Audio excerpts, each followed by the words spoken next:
Isa-isa lang. Stop crying. Oo. Wait lang. Sabihin ko pa ito sa inyo, ha? Ako si Miss Quera. Ano masabi niyo kay Miss Quera? Stricta. Babae ako yun, hindi ako lalaki. Okay. Stricta ako, ibig sabihin, kaya kong i-handle ang emotion ko. Iyo, ha? Huwag magpapadala na basta-basta na lang kayo iiyak. Ang luha, ginagamit yan sa ibang bagay. Iyon.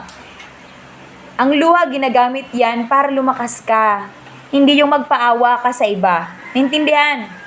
Ang luha, ginagamit yan sa tamang lugar, sa tamang oras. Hindi sa lahat ng oras dapat umiiyak tayo. Naintindihan?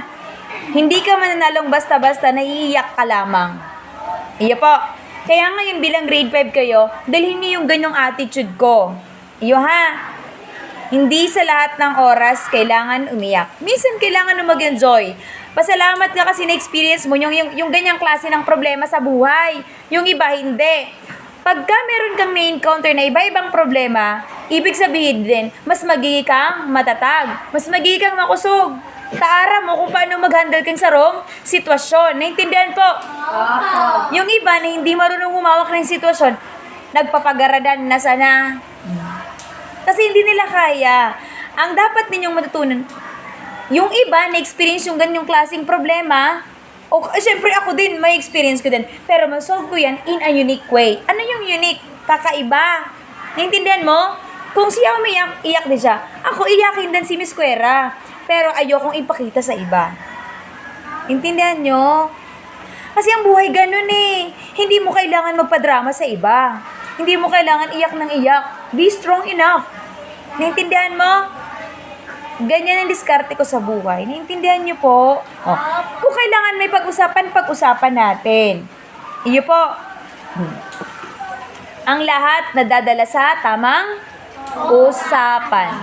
Ang lahat ay nadadala sa tamang usapan. Naintindihan po? Kung kailangan magdebate tayo. Hanggang sa makuha natin kung anong pinakatama.